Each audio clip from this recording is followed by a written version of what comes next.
आप देख रहे हैं सुधीर हब मिस्टर सुधीर के साथ। ऐसी ही हॉरर स्टोरी देखने के लिए हमारे चैनल को सब्सक्राइब जरूर करें। तो चलिए बढ़ते हैं आज की कहानी की ओर। सालों पहले मानपुर लोगों को व्यापार करने के लिए अक्सर शहर जाना पड़ता था। मानपुर को शहर से जोड़ने वाली सिर्फ एक ही सड़क थी, जिसके दोनों तरफ खूब घना जंगल था। जंगल से शहर जाते हुए हर किसी को डरावनी रोड में होने वाली दुर्घटनाओं से डर लगता था। चाहे दिन का समय हो या रात, वहां पैन कार्ड से माल ले जा रहे व्यापारी दुर्घटना की चपेट में आ जाते थे। लोग रात के समय वहां पर भूत देखने का दावा करते थे। मालगाड़ियों के अक्षर तक के छोटे वहां से हो जाते थे और तो वे मौके पर खत्म हो जाते थे। इन सब के पीछे के बजाय गांव वाले भूत को ही मानते थे। भारतीय दुर्घटनाओं के कारण गांव से शहर को जोड़ने वाली सड़क से लोगों ने आना जाना कम कर दिया था, जिसका सीधा असर व्यापार पर पड़ने लगा। अब गांव वालों को दूसरी सड़क बनाने का इंतजार था, जो शहर को मानपुर से जोड़ दे। गांव से कुछ ही दूरी पर नई सड़क का काम शुरू हो चुका था और देखते देखते कुछ महीनों में दूसरी सड़क बनाकर तैयार हो गए। लेकिन दोस्तों, वो एक कहावत है ना, जब सब कुछ सही चल रहा होता है तो कुछ ना कुछ तो गड़बड़ जरूर होती ही है। और यही से इतिहास के पन्नों को पलटने का एक किस्सा शुरू होता है लोगों के नज़र में। आज जो सड़क भूतिया थी, वह न सिर्फ भूतिया ही रह गई थी, बल्कि वह भूतिया और दहशत से भरी थी। अविनाश नाम की एक रिपोर्टर है जो न्यूज़ चैनल के नीचे काम करता था। वह सड़क की जानकारी लेने के लिए निकल जाता है। तो दोस्तों, आगे की कहानी हम आपको अविनाश के पॉइंट से बताएंगे। वैसे तो मुझे रात्रि में भूतों से डर नहीं लगता, मगर जब मेरे सर मुझे उस रोड पर जाकर वीडियो लाने के लिए भेज दिया था, तो इसलिए मुझे वहां पर जाना ही पड़ा। और जैसी उस गांव के अंदर दाखिल हुआ तो मैंने देखा कि उस गांव के अंदर मुझे काफ़ी ऐसी चीज़ नज़र आ रही थी जो देखने में काफ़ी ज़्यादा अजीब या फिर यूँ कहे कि काफ़ी डरावनी थी। शाम को हम 7 बजे के आसपास उस गांव में पहुंच गए थे।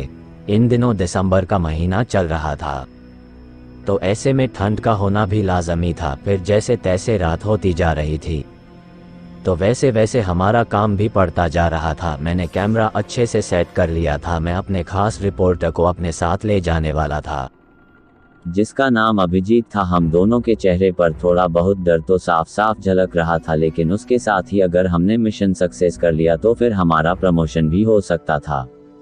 हालांकि मैं उस पद पर था जहां पर अच्छी कमाई कर लेता था, लेकिन इसके बाद भी मुझे आगे पढ़ने का बहुत शौक था और इसी के चलते हुए मैं यहां पर पहुंच गया था। वरना मुझे भी इस तरह की डरावनी जगह पर आने का कोई शौक नहीं था। इतने में ही मेरी मुलाकात गांव के एक काका से हो गई। उन्होंने बताया कि बेटा, उस रास्ते पर जाना खतरे से खाली नहीं है। रात में अक्सर वहां से गुजरने वाले लोग रहस्यमय तरीके से मारे जाते हैं। कई बार तो सड़क के ऊपर किसी इंसान की कटी फटी और कुछ ही लाश मिलती है, और ऐसा काफी बार हुआ है कि उसे रास्ते पर जाने वाले लोग कभी वापस लौट कर नहीं आते, वो एक रहस्य में मौत मर जाते हैं। लेकिन दोस्तों, आजकल की साइंस भला कहा इन चीजों पर विश्वास करती है। उन काका की बात सुनने के बाद एक बार के लिए तो मुझे भी डर लग रहा था, लेकिन उसके पास मुझे लगा कि यह सब लोगों का भ्रम है और ऐसा कुछ नहीं होता। इसलिए मैं इन बातों के ऊपर ज्यादा ध्यान देना नहीं चाहता था। उसके बाद मैं उनका काका से कहा, अरे काका, डरने की जरूरत नहीं है। मैं आज के आज ही दूध का दूध और पानी का पानी कर दूंगा। ऐसा कुछ नहीं होता, मुझे डर नहीं लग रहा है। मुझे इस चीज का डर तो सता रहा था कि अगर वास्तव में वहां कोई जंगली जानवर निकल आया तो फिर आज हमारा मरना तो तय हो जाएगा।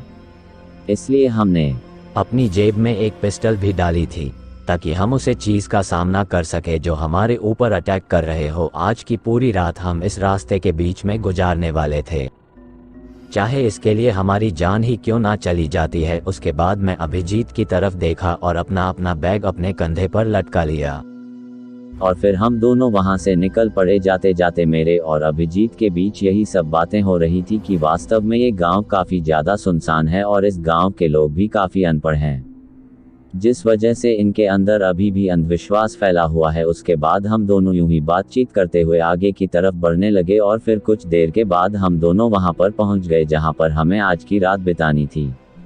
तभी हमने देखा कि वहां पर चारों तरफ काफी अंधेरा था, रोशनी का कोई नामो निशान नहीं था, और बाकी जगह के मुकाबले ये जगह भी काफी ज्यादा डरावनी लग रही थी।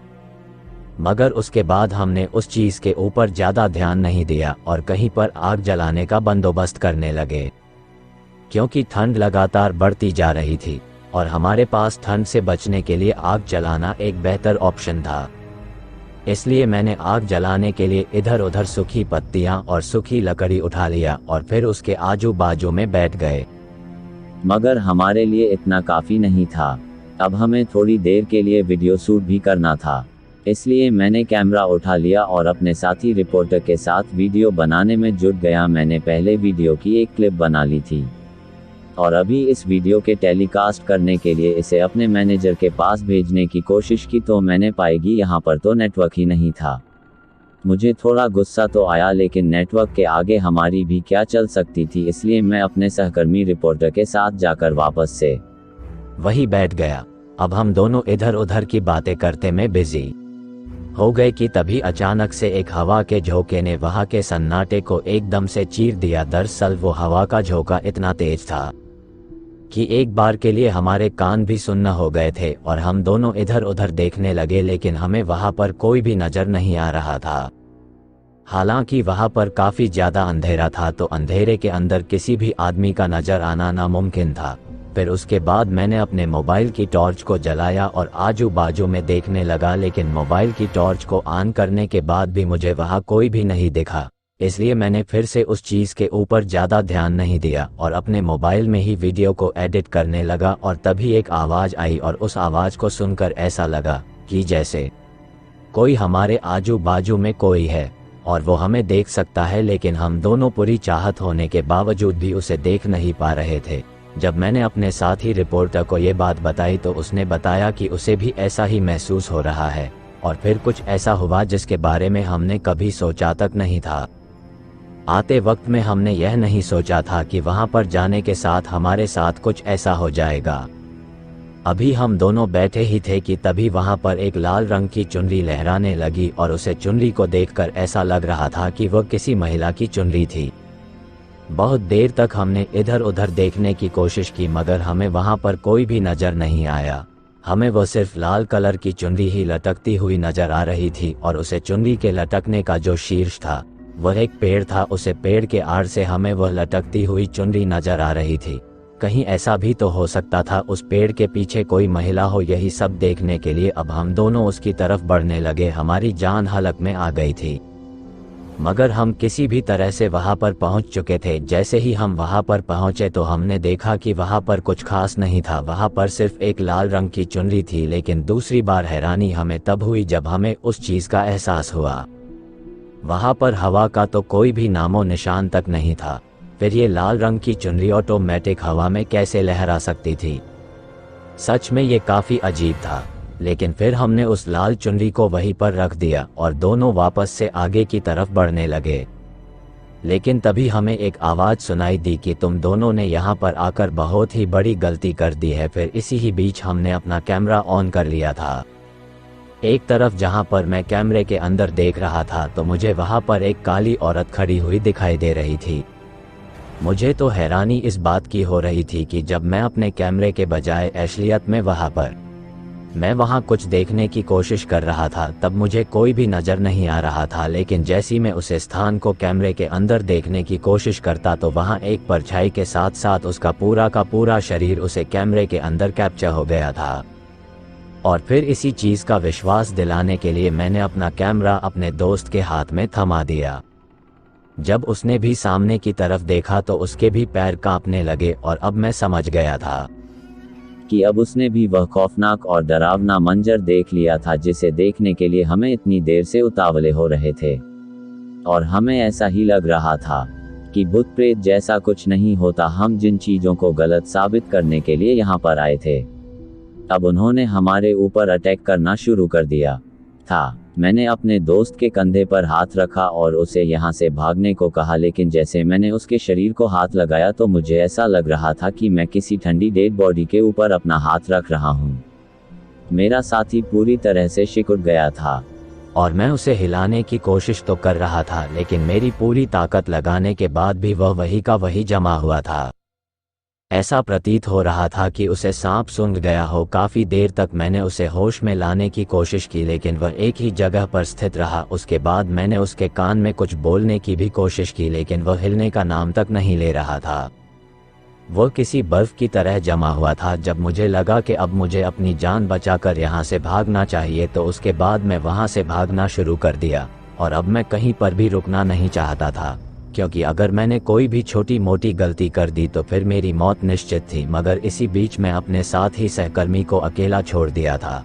जब मैं वहाँ से भाग रहा था तो अचानक से मुझे भी अब ऐसा लग रहा था जैसे कि मेरे पीछे पीछे कोई और भी है जो भाग रहा है। एक बार के लिए जब मैंने पीछे पलट कर देखा तो मैंने पाया कि वह मेरा सहकर्मी ही था जो मेरे पीछे पीछे भागता जा रहा था। अब हम दोनों यहाँ तक तो पहुँच गए थे लेकिन अब हमें बाइक तक पहुँचने के लिए अभी काफ़ी संघर्ष करना पड़ रहा था। किसी तरह से मैं बाइक के पास पहुँचा और उसकी चाबी ऑन कर दी। इतने में मेरा दोस्त भी भागता हुआ मेरे पास आ गया था।